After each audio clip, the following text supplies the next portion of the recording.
Hello, everybody. Oh, it's so nice to see so many people here today. Yay!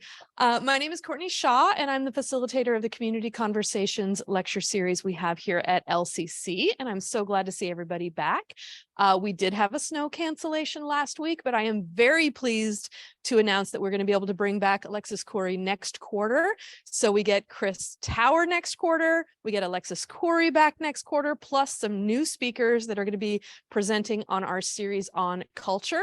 So that will start in April. You can always go to our website at lowercolumbia.edu/conversations to learn more about our schedule, to get the Zoom links if you want to attend online, and to see recordings of our previous sessions. And we have years of archives at this point, so you can go back and see some wonderful sessions from previous years as well. So please feel free to do that.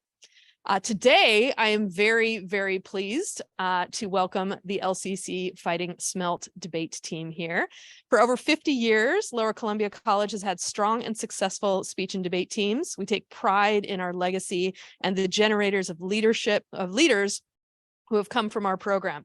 LCC Speech and Debate is currently ranked among the top 5 community college programs in the nation for IPDA public debate. You can applaud for that. Yes. Under the leadership of Alex Bream. And the team is gearing up to represent our community at 2 different national tournaments over the next couple of months. And I got to talk them into doing one of these. So I'm very pleased with myself too. Once again, this quarter, we have a grant from Humanities Washington. So thank you to our folks at Humanities Washington for helping sponsor our event. And next week, please come back to see Alan Rose talk about the transformative power of books. And now I'm going to turn it over to Alex Bream to get us started today.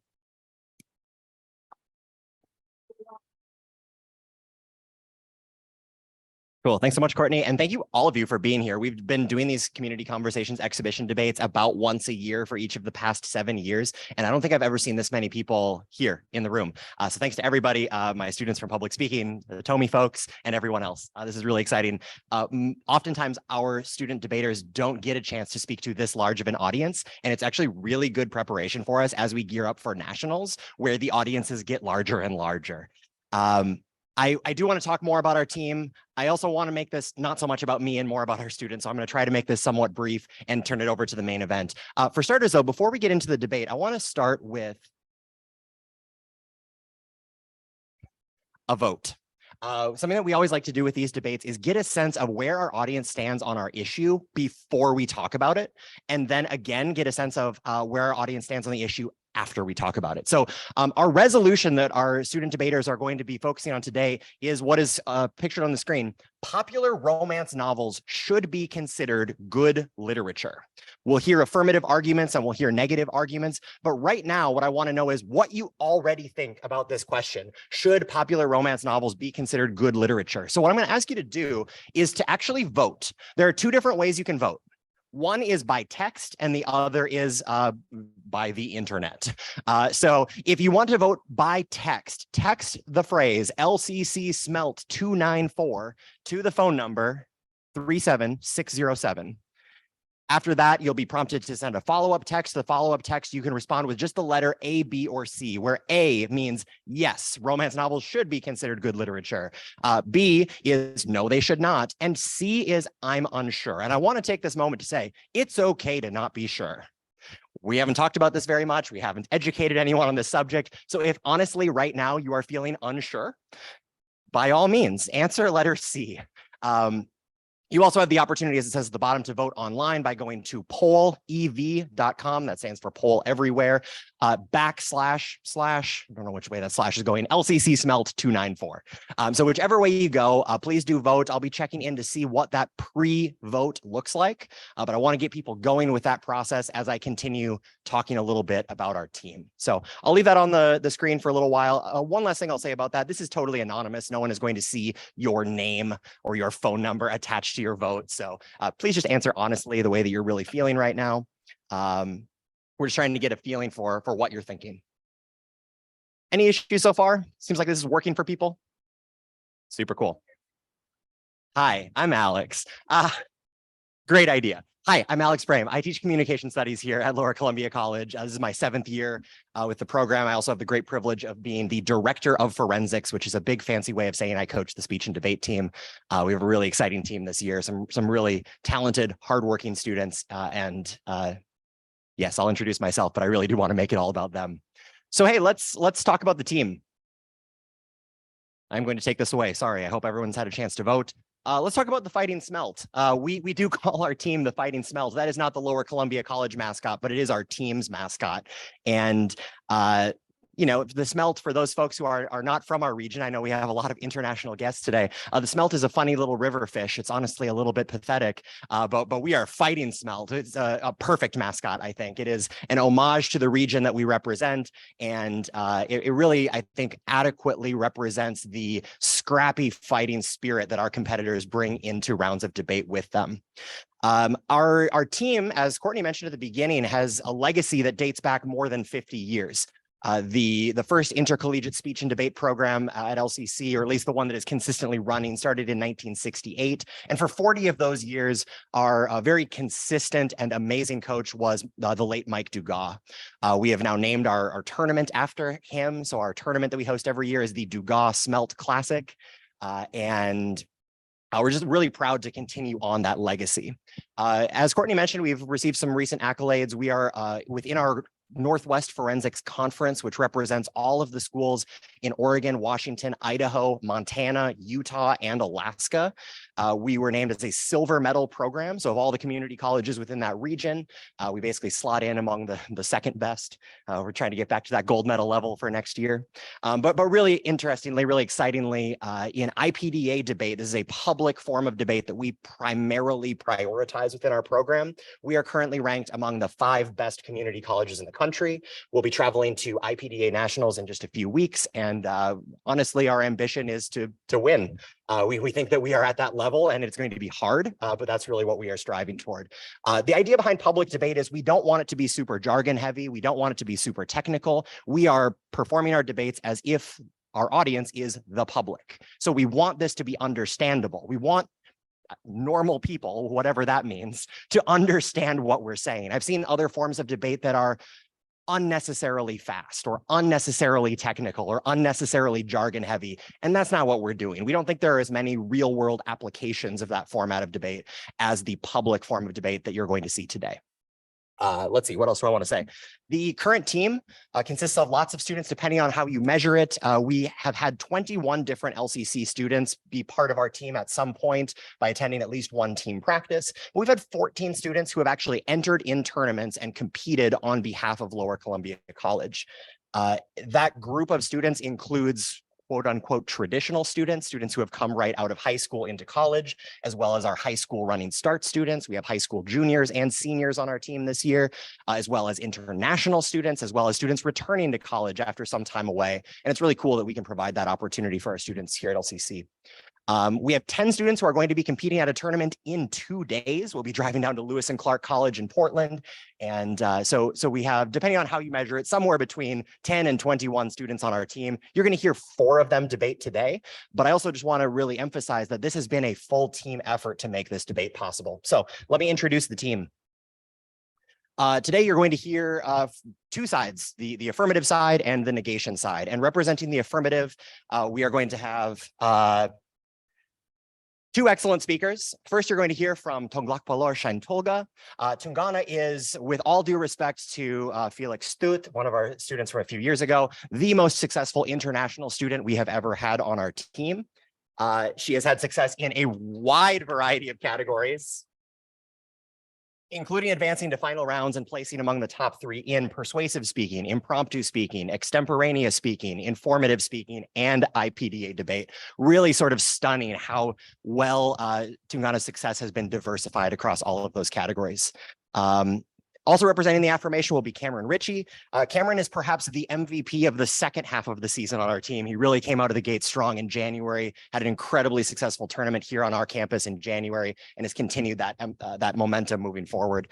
Cameron is an excellent debater, an excellent limited preparation speaker, doing so well in categories like extemporaneous speaking and impromptu speaking. I think you're really going to enjoy what the affirmative team has to offer. And one last thing I just want to point out before I move on to the negation is the additional names: Sarah Mappett, Spencer Slavaza, Mikey Mace, all sitting right here in the third row. We couldn't get every single member of our team into this debate today, but every member of the team participated in preparing these cases, coming up with the arguments, researching, refining. So I want to make sure that they get some credit as well, even though you're not going to hear them speak. Yay them. Representing the negation, you're first going to hear from Ada Moore. Ada is our team captain. She is an amazing leader. As you look at these photos, it's unclear whether Ada is the human or the newt in that picture. But she is excellent. She has had a fabulous season competing in debate at a very high level, whereas much of our team has been competing at the novice level. Ada has been competing at the junior or open level. So again, students from four-year colleges who have a lot more experience doing this, and she's really holding her own and doing great. I guess we've clapped for everyone else. Let's clap for Ada. Charlotte Curry is the final speaker you'll hear on the negation with the sun in her eyes. Charlotte has had a really cool season. In her first tournament ever, she advanced all the way to the semifinal round with really very little preparation leading into that tournament. She has not lost a preliminary round of debate since October. Every time I say that, I'm a little bit floored. I don't know how this has happened, but she's so good. And for the Pokemon fans in the audience, Charlotte has recently evolved into Charmeleon. Cool. I want to say one more thing, and then I want to turn it over to our debaters. And that is, in debate, we have this silly little practice of knocking on tables. Basically, I guess in round, if you're very busy writing notes about what your opponent is saying, you don't have both hands available to clap. So you might clap by knocking. So if a debater hears their opponent say something nice about them, they'll just knock to acknowledge that. We like to encourage our entire audience to do that. So if you hear something that you think is a good argument, or if you hear a speaker acknowledge you in some way, you are more than welcome to knock. I mostly just don't want people to be blindsided and surprised when there's a lot of knocking happening. That's a good thing. No need to be afraid. Okay, that is more than enough from me. I want to turn it over to our amazing debaters. I will be back after the debate is over to update you about the responses to that poll before the debate started, as well as to say some other nice things about our team. So without further ado, I welcome to the floor Tonglak Palor Shantoga.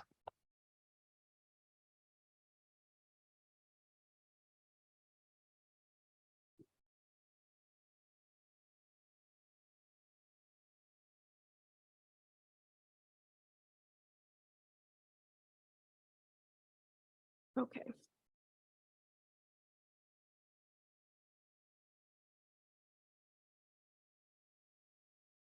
Okay, is everybody ready? Okay, I'll start my timer for 6 minutes. As this is my first speech, I would like to thank my opponents, my audience, as well as my teammates for giving here today, giving me this great opportunity. So the resolution today, we are standing on the affirmative side, saying that popular romance novels should be considered good literature. First, let me just explain a little bit about defining words and how this round will be run. Firstly, we're going to run this on a value round. So whoever can value personal enrichment more should be winning. So you can view this like a scale. If a scale is tipping towards the affirmative side with the personal enrichment, the affirmative side should be winning. So before I get into my points and reasons why you should be voting for the affirmative side, let me give some definitions. Popular means generally well-liked or with influence. Romance novel means story mostly focused on the theme of love, and should means used to indicate what is probable. And good literature means compels one to think or feel critically. I want to really hammer this down, because when we think about good literature, we need to think that this gives us good critical thinking, emotions, as well as that we can learn lessons from the stories. So now going into reasons why you should be voting for the affirmative side. Reason number why you should be voting is awareness. And my subpoint A is going to talk about abuse. Firstly, a book example, it says, it ends with us. The character Riley actually is one of the main characters, has gone through immense abuse. This book talks about his healing process and how he's able to heal and become a whole person again. This is exactly what the affirmative side is trying to say, because when we go through abuse, we can learn from good literature to critically think and heal ourselves. This affects us. This affects our personal enrichment, our society, as well as the benefits that come with it. Throughout this book, we see that the scars that the abusive relationship reform in the present day, and we get to see how Riley heals from those scars and moves on to a better future. This is exactly what it is. If you've gone through abuse and if you are struggling with trying to go out into the normal world, we can learn from good literature, from good book, to go into the future where we can spread more awareness. Subpoint P, and the reason is we're going to talk about communication. Communication is incredibly important in relationships. From books, we can learn bad miscommunication, the toxic red flags that we see every day in normal relationship. So if we learn good critical skills from these books, these red flags, we can move towards a future where these red flags could be prevented in our relationship as well as a relationship that we have with other people. In addition, we need to think about that there are so many miscommunication out there, especially within relationships as well as within people as well. So when we move towards a future, we need to understand that these good books, these good literature gives us critical thinking as well as mindsets to understand the communication. Communication is key. I think we can all agree that communication is the number one most important thing in relationships. That is why it is essential to think that popular romance books should be considered good literature, because we get personal enrichment, we can learn about awareness, we can spread awareness, we can learn more about communication. Now, the reason number 2 why you should be voting for the affirmative side is emotional impact. Subpoint A is talking about journey of healing. My first book example is going to talk about the book I Fell in Love with Hope. The main character is faced with a tough situation and recently faced a loss of a loved one. I think we all could have learn from this book better, because we lost someone who we loved so much. So if we learn the emotional impact that this brings to individuals, we can learn to more awareness, we can spread this awareness to the communities within us. We can go into the future where we are more emotionally impacted by these things so that we are more secure as we move towards a future.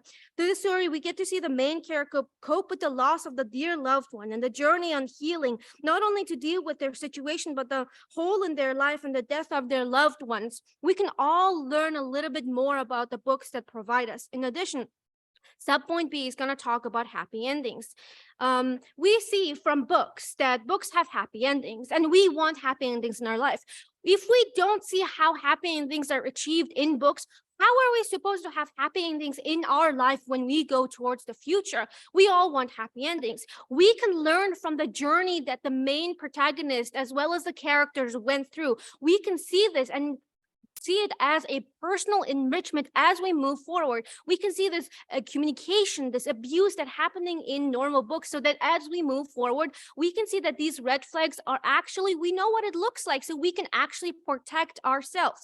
We see that we learn a lot. Humans are creatures of learning from one another. So when we see a book that talks about the happy ending, the journey that they went through, the protagonist's hearts and difficulties and ins and outs, we get to learn. We get to learn from the individual characters, the protagonists, so that we can bring this into our future life.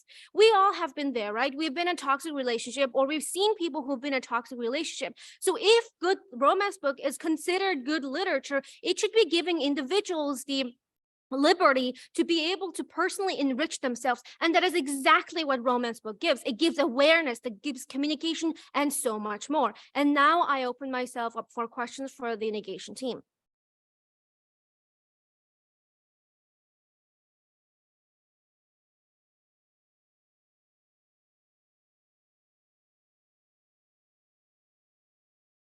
Hi, can everyone hear me? Okay, I'll be starting my timer now. Okay, Tungana, do you think that the normalization of abusive behavior in romance novels is a problem?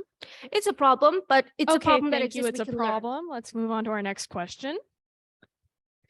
Do you think that there is any risk of readers being influenced by the unhealthy or unrealistic messages about love and relationships that are often portrayed in popular romance novels?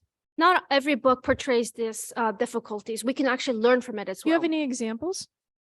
I don't have any examples right now, but you can take a look at a library. Every single romance book you'll pick is not going to talk about misogyny. Every single romance book. Okay, thank you. So just for some brief clarification, what was your definition of good literature? Good literature, let me see. Used to indicate what, oh, sorry, that was a different one. Compel one to think or feel and critically think. Okay, compel critical thinking. Thank you. Okay, let's move on.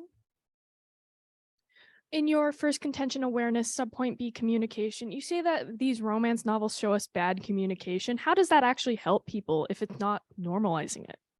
Because you can see miscommunication in books and you learn what miscommunication looks like, and you can have a better communication in your future relationship.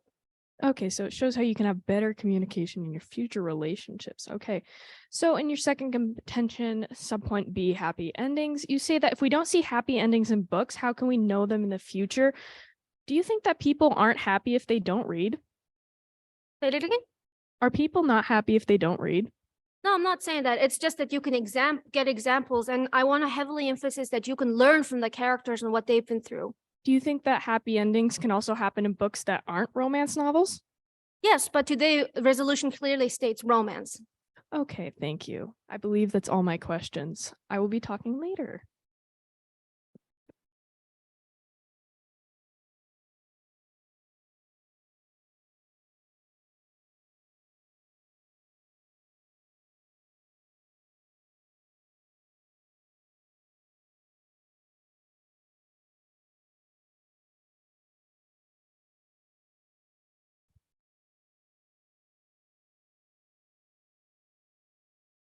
As this is my first speech, I want to thank everybody for being here today and taking time out of your busy schedules to debate with me or to watch me debate. I stand in firm negation today of the resolution that popular romance novels should be considered good literature.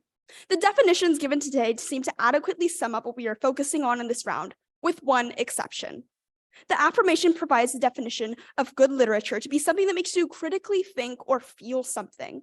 And although this might be a great definition of something that is well-written literature, that's not what we're talking about today. Rather, good is a commonly accepted term that society has come to believe that to mean is something is societally or individually beneficial. So good literature should be something that benefits our own minds, and to a lesser extent, our society as a whole. And what we see today is that rather romance novels do not only miss the mark in this aspect, but are actually rather detrimental to ourselves.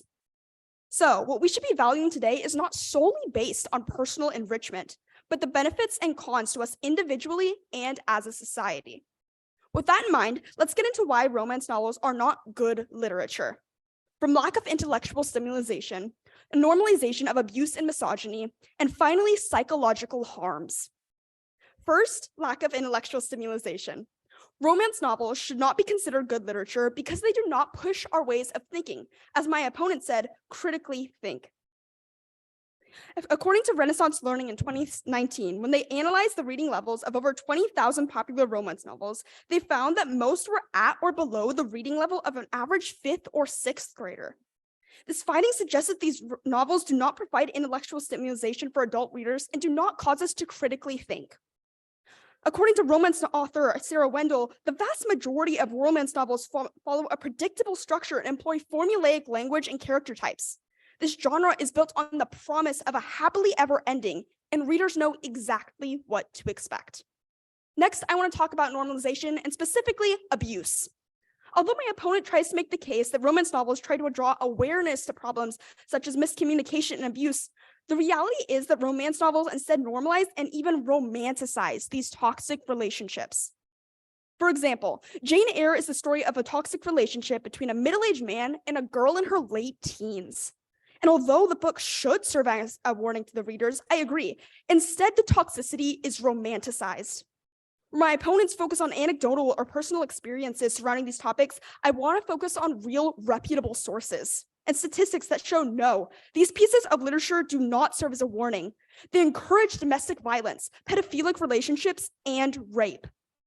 According to a study done by the National Institute of Justice, young people, especially young girls who consume these stories of abuse, are more likely to accept abuse in their own relationships.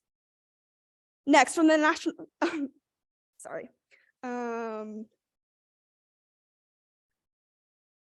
Next, from the National Center of Sexual Exploitation, the 50 Shades of Grey franchises glamorize and legitimizes both sexual and domestic violence, something that is not overall beneficial to our society or us as individuals. When you voted at the beginning of this event whether or not romance novels should be considered good literature, you probably relied on your gut feelings or personal experiences. But now that you know that these books are actually objectively harmful to humanity, and it doesn't just stop with abuse. Next, misogyny.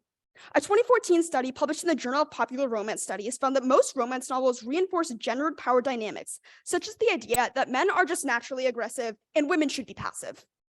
The study also found that they reinforce ideas that women should prioritize relationships over their own personal goals and ambitions.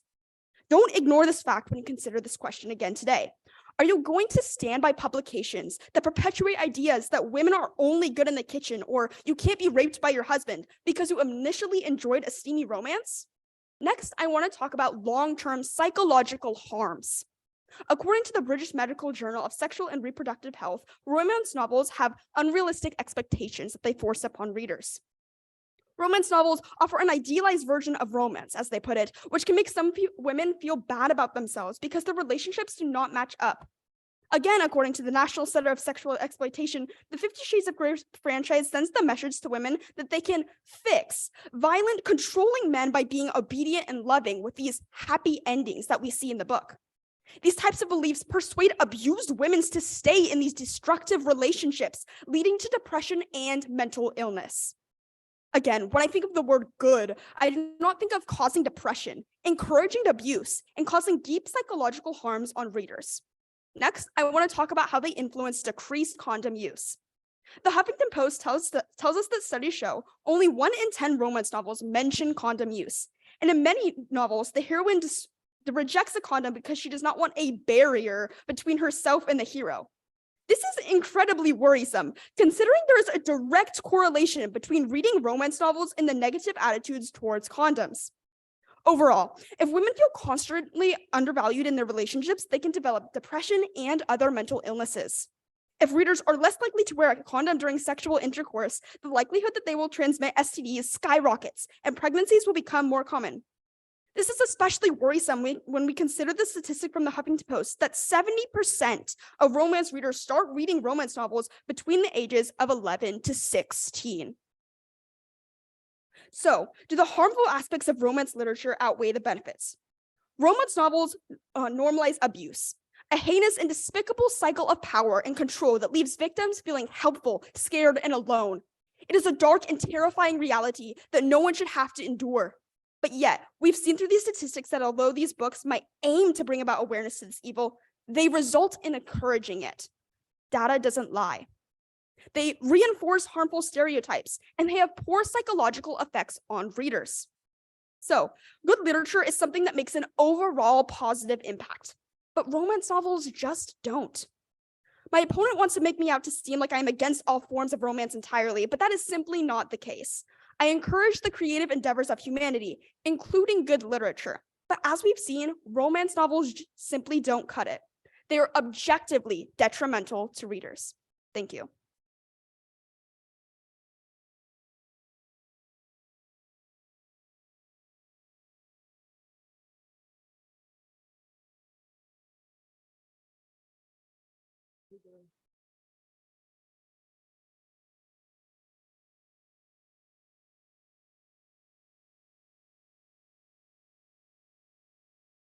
Hello, hello, hello. You good? Fantastic. This will be the affirmative asking questions to the negation. Is everyone ready? Is my opponent ready? I am.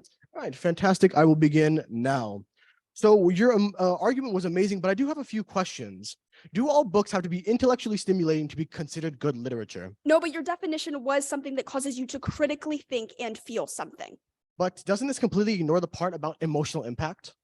It doesn't, but in your definition, you did have the words critically think. All right, so partially ignoring the definition, do you think, say, Pride and Prejudice is not intellectually stimulating? I do not.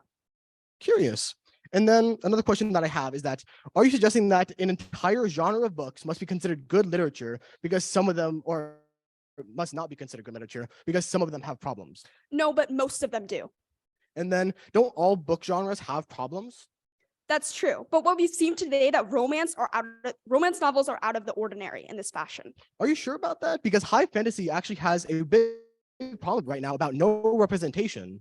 Are high fantasy books in their entirety considered not good literature because of this massive problem? Are we talking about high fantasy books today? But they're parallels. We are Is this not talking about relevant? romance literature today. So you are excluding something that is directly am. related. Very, very curious. Does your argument imply that people's personal choices when receiving information solely dictates the quality of an entire genre? Well, we looked at it today that these romance novels objectively influence abuse, decreased condom use, and other detrimental effects.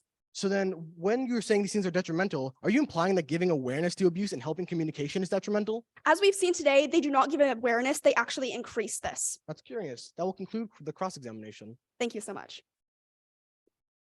This is 4 minutes.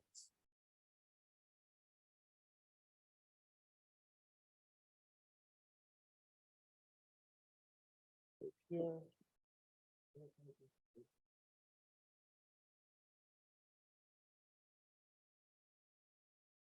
Fantastic. Are y'all able to hear me?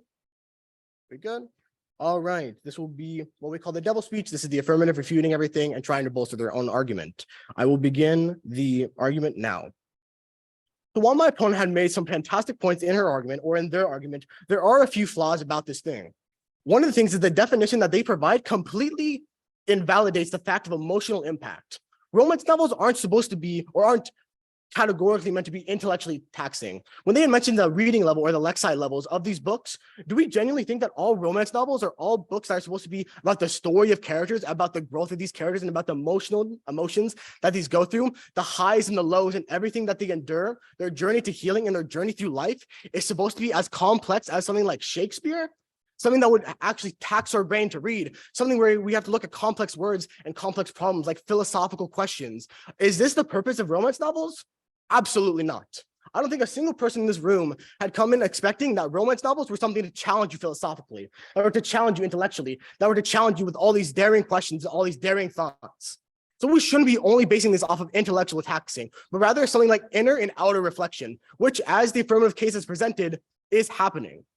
And in the first contention is subpoint A, when we talked about the awareness brought to abuse, this is something that is inner and also outer reflection. This is something that makes you intellectually think about what is going on in my life. What is going on in the life of my friends, of my family, and of the people that I am surrounded with? What is going on in these places, and allows them to attach these things. They see these attributes of abuse. They see these symptoms and all these things that go on and how much damage it can do, like with Ryle, whose scars after so many years of this relationship are still today. He's still not a whole person yet. He is still damaged and he is still healing. We can see these attributes from his relationship. We can see these scars. And we can see how this affects people. And with this reflection, we can see how maybe we can see the attributes in other relationships. What would you think if you had seen the attributes of Ryle's relationship and then thought, this is very similar to my own. This is very similar to those of my friends, of my family, of those that I know. Wouldn't that be making you think about what's going on behind the scenes, whether it be in your own relationship, whether it be the subtleties, whether it be all these things? This is directly intellectually impacting you. And this is making you think. This is making you consider. I just want to move on again to the point that the affirmative or the negation side had completely disregarded the emotional impact of these things. To say that romance novels are supposed to be completely detached from emotion, because that's such a crucial part. These stories, these emotions, where they can cheer with their victories and they can cry with their lows. To completely disregard that and to only be talking about intellectual things and the intellectual and the Lexile level, the reading level of these books, is completely disregarding the actual story, the actual lows, the actual content of these things that we are reading.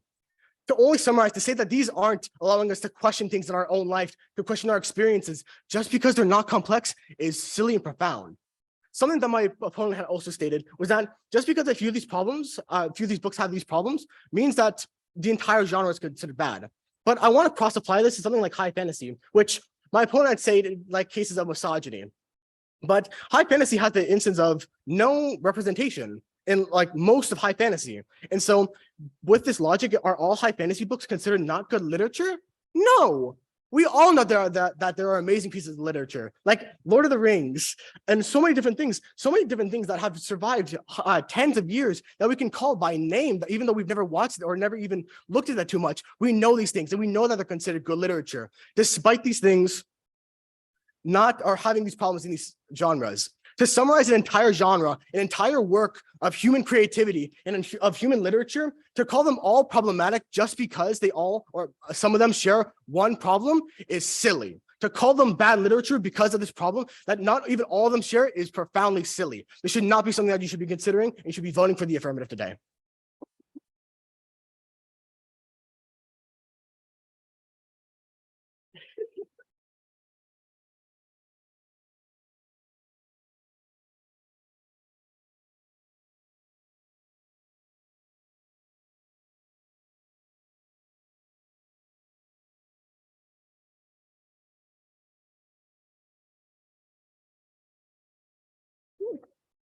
Okay, can everyone hear me?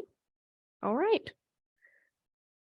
As it is the negation's final time speaking today, I would like to thank everyone for being here today. So as a brief roadmap to show you all where this final speech is going, I'm going to be rebuilding the negations case, then giving you some final voters to say why you should be voting no. Romance novels are not good literature. So let's go into the attacks that my opponent made on our case. So my opponent has attacked our first contention of lacking of intellectual stimulation, saying that romance novels aren't meant to be intellectually stimulating. But this directly conflicts with their definition of good literature. Their definition says that good literature causes critical thinking. So my opponent actually agrees with me on this. So this entire contention flows through, and that's just one of our many reasons you should be voting for negation today. Now, my opponent is attacking our second contention of normalization by saying that these romance novels aren't normalizing abuse, but instead bringing awareness to this. But this is not true in the majority of popular romance novels. Now, audience, have you guys heard of It Ends With Us? No? How about 50 Shades of Grey? I'm pretty sure almost all of us know what that is. So in books like 50 Shades of Grey, which have violent sex scenes featuring not asking for consent, forceful kissing, and harmful role play, we can see that some popular literature novels are more harmful than others. So and let's go into the attacks made on our third contention of psychological harms. That I would like to remind you all that the 50 Shades of Grey franchise sends the message that women can fix violent men. This is not true whatsoever. We should not be normalizing books that make readers believe that they can fix people who are abusive and harmful to them. So let's just go into some final voters for today. So my first voter for all of you is going to be definitions. So this may seem a little more jargon-based, but in IPDA, oftentimes, if your opponent doesn't uphold their own definition in the debate, that should be a vote for the opposite side. And my opponents clearly have not upheld their own definition they brought at the beginning of the round. So the affirmation's definition of good literature is that they cause critical thinking. Yet in their last speech, they say romance novels are not meant to cause critical thinkings. And in his words, not complex. And let's go on to my second voter today of relevance. So in their last speech, my opponent has said that high fantasy has a representation issue. But we are not talking about high fantasy today. As much as I love talking about Lord of the Rings, and my teammates will tell you I love Lord of the Rings, we should not be viewing this as a legitimate argument to be considered for the affirmation, which it should be thrown out.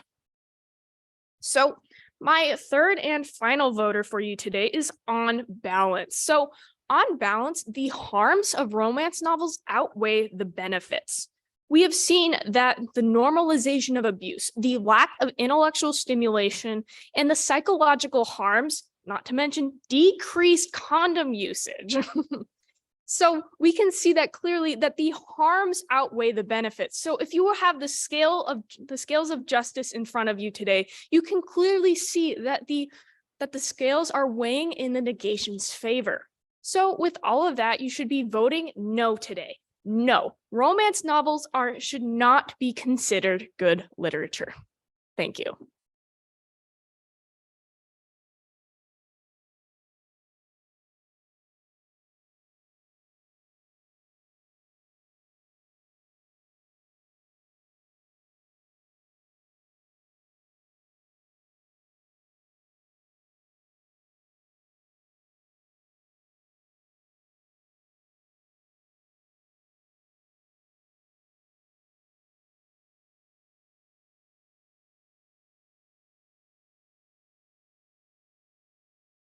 Okay, is everyone ready?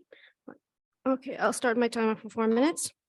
As this is my last speech, I'd like to thank my opponent, my audience, as well as my teammate for being here today. So let's first just talk about what my opponent have talked about our case, and I would like to provide you with some reasons why you should be voting for the affirmative side today. So my opponent clearly does not talk about emotion.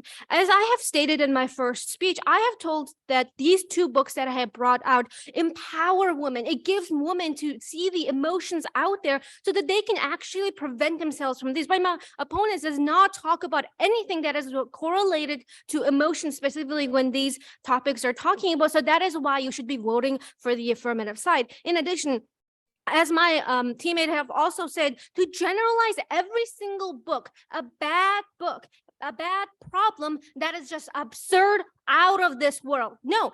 Books are going to have problems, but why are they there? It makes us critically think and feel so that when we go to a brighter future, we can go there and we can prevent these things when we are living in the normal life human beings. I believe that we humans are with emotions and we can make our true decisions based on what we read and hear, right? We're not stupid. So that means that when we read these misogynistic, sexist books, we should be critically thinking about this. We should be knowing what we need to take away from us. Because if you're stupid, yeah, you're going to read every single misogynistic book and be a misogynistic yourself.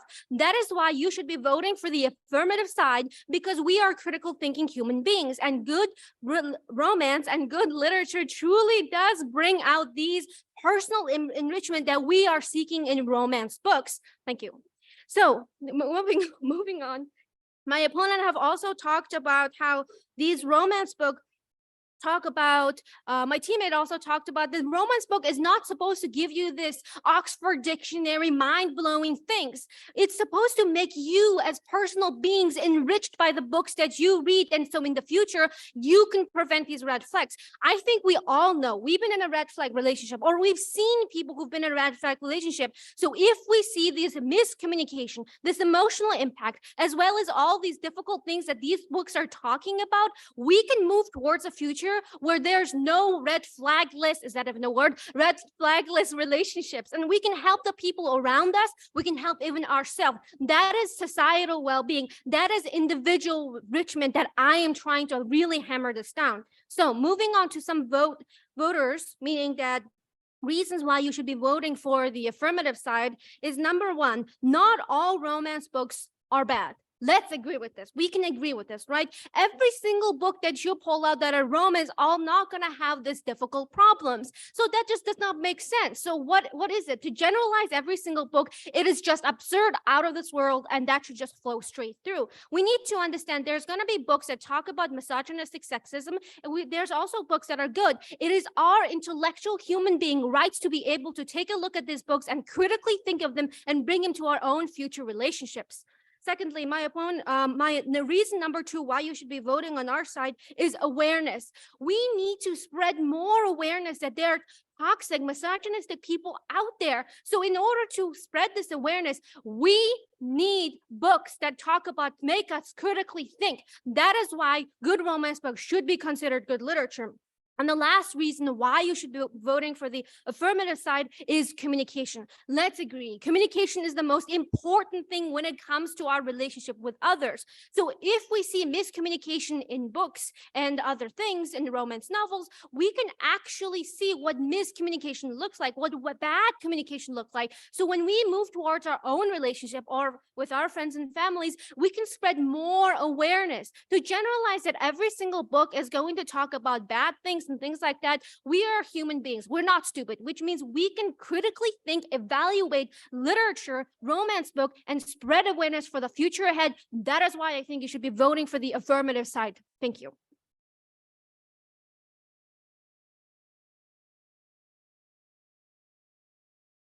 How about one more round of forceful knocks for all of our debaters?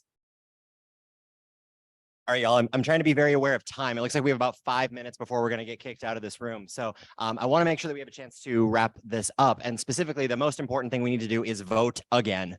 So I've cleared the results. I'll share with you in a moment what our initial results were. But please, once again, follow the same process that you followed the first time around. If you, at this point, after listening to the debate, well, first of all, if you're voting by text, text the thing to the thing, or if you're voting online, go to the website. If you believe after hearing all of this that yes, popular romance novels should be considered good literature, please vote A. If you believe no, they should not be considered good literature, please vote B. If you are unsure, if you were originally unsure and you're still unsure, or if you were sure and now you're unsure, it is okay to change your mind. That is what this is about. We really think that good debate, good public discourse does change minds, sometimes just by muddling them. So while you all are working on this, I just want to share what the initial results were. It was actually fairly split. We had 38% of our votes saying yes. We had 27% of our votes saying no, and we had 35% of our votes saying unsure. So it was almost evenly split, one third, a little bit more leaning in the yes direction. I will be watching the results as they come in now, but what I want to do is just make sure that we have an opportunity for y'all to ask questions of our debaters. One last thing I want to quickly clarify before I turn it over to them. On that last slide where you saw who prepared the affirmative case, who prepared the negative case, one name that you didn't see on there was mine. And that's because I actually didn't help. I did not provide any arguments. I did not provide any research. These were arguments that our students came up with. And I also just like to emphasize when we do these rounds of debate in competition, competitors have 30 minutes of time to prepare their case. This is not something we've been preparing for a year. Now, in this case, we cheated a little. We started preparing at 3 o'clock yesterday afternoon. So everything that you just saw today was the work of our students, and they came up with it within the last 24 hours. So I just think that's really important that you all recognize that, because I think I'm the one standing in front. I don't want as much credit as they get. So with that, I want to open it up to any questions. I think Courtney will walk around with a mic if people have questions, and I'll just grab the attention back with like 30 seconds to spare so that I can share the end results.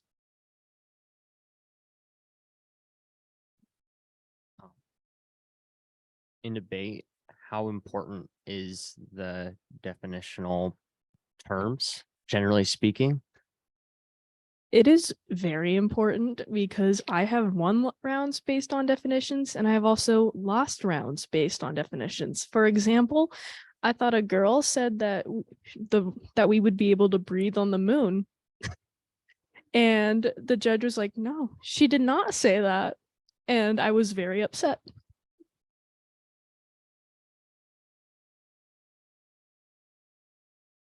Not really. That was a pretty good summary. Any other questions? Well, I want to thank all of our debaters who came out and shared their skill set and their research and everything today. And actually, I have a question because I'm in charge and I can do that. I have the microphone in my hand. How much do you rely on sort of the I don't want to say like drama, but sort of the emotional appeal of the way you present rather than the textual information or the evidence-based information that you use? I love the drama. I rely on my evidence a lot of the time, but I do go for that emotional appeal. For example, I had a judge who had a picture of his newborn baby on his computer. So when I did my speech about drowning in the United States, I looked at him and I was like, every child needs to have swim lessons. I personally try to go more for the facts because I honestly hate getting way too emotional in debates, but definitely it's knowing to play the right cards, I would say. I agree. It's especially for certain arguments that are more subjective, like what is considered good literature. I think everyone in this room has a different definition that's slightly altered. This is something that's not going to be morally like, these are my facts against yours. It's going to be like, what are we talking about today? What do these things bring? And this is going to be more emotional, less than like the statistics brought up. I like to use a little bit of emotion, like as you see in my end, like really bring it home, because I think we're all humans of emotional creatures. So I try to do that. But if it's really heavily, as my teammate have said, if it's really heavily like definitions, then I would really try to stick with the definitions. So it just depends on the situation. And I'll also just add quickly from a coaching perspective, I think you can see that different people debate different ways. And some of the way that we were putting together these teams was actually trying to balance people who approach this in different ways. And I think that's really accentuated with our affirmative team. I think that Cameron's approach tends to be fairly structured and logical. And we saw with Tungana, especially that final speech, wow, a lot of emotion. I feel things when Tungana talks. And both of them are very good debaters. but they approach it in different ways. And that's really cool to see that there is not a single correct way to do public discourse. It looks like it's 12:20. So I want to really quickly share the end results. Thank you all for voting. Those of you who voted beforehand and who voted afterwards. I'm happy to share that at the end of the round, we have 54% of people voting yes, affirming the resolution, 39% voting no, and only 7% voting unsure. And so let me do my quick math. That means that both the affirmative and negative side won people over to their side. The affirmative side added 16% to their original vote. The negative side added 12% to their original vote. And collectively, we made 28% of you less or more. Less unsure, more sure, more certain of yourself. And that's really cool. I think that really illustrates the power of debate. The reality is, and we deal with this a lot in competition, it's frustrating when a judge doesn't vote the way that you want them to vote. We have people coming out of rounds thinking like, yeah, I definitely won that round. And then we get the ballot back and find out, no, actually we didn't. This is subjective. We're not going to win over every person. Some people are going to disagree with us, even when we think we've objectively won. What we saw here is that both sides won people over. It's just hard to declare a winner when both sides actually do the good thing. So thank you all for your time. Really appreciate this. Thanks for sharing with us. Thank you all, and please join us again next week for Alan Rose. That was